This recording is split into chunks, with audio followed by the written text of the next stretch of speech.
A more bizarre day of racing you'd be hard pushed to find other than stage 6 of the Tour of Catalunya.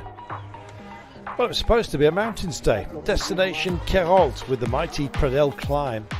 All the riders signed on and then were told that high winds meant an amendment to the course, and this was going to be something of a conundrum. How would it be raced? In fact, what would be raced? A lot of riders didn't want to indeed get out on the road, but finally we did just that. Setting off on an initial loop of 70 kilometres from our start town and then back again. Well, it was neutralised from the start, and then, of course, on the first lap, this man. Roglic, the patron of the peloton, was sent up to negotiate with the organisers. They agreed, one lap only, and indeed the racing would begin around 25 kilometres from the finish. So out from Berga and back again. Well, it got a little bit lively. Carlos Verona was one of those that decided to impose himself on the day. He went up the road. Van der Broek joined him from Picnic Post NL, but wasn't prepared to help out because Pavel Bittner, of course, was in the frame for the day. Well, it was almost very, very quickly over. We had ourselves a fighting force up the road, but never more than 8 or 10 seconds behind was the peloton. They were hyper-motivated, and of course Omar Fraile himself, never one to give up the ghost on a stage win. If it happens to be on the floor, he was going to pick it up. So he went for it. Marc Soler likewise was hyper-motivated. And then, of course, Movistar decided, you know what, Alberto Torres is a fantastic man when it comes to the track. He often just shoots off up the road, so to speak. Could it be him? Well, the argument still went on. And as you can see, Van der Broek was not offering a turn at all to Verona. Verona himself wasn't working for himself. He was working for the secret weapon of Little Trek, Quinn Simmons.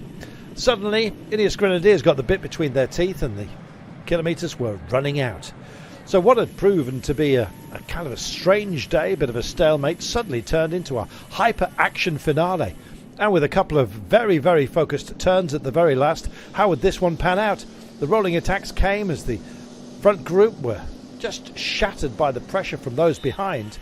And it was going to take somebody very, very brave, and with great timing, to roll off the front and maybe indeed bring it home.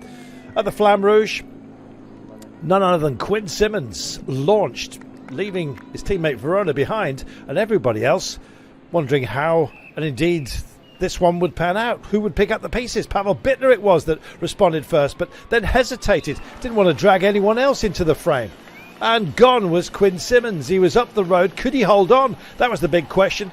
2 focused turns late on had to be delivered. He looked over his shoulder, and every time he did, he loved what he saw. A very, very big gap. Bittner was now lit up and fully focused on trying to wind in Quinn Simmons, but the American was determined to make it to the line first, and the line arrived before he had anyone to challenge him. Could almost celebrate. Left it until after he'd crossed it. Brilliant work by Quinn Simmons, bringing it home superbly. His first World Tour win, and a memorable one. What a dramatic end to what had been a very, very, very strange day in Catalunya.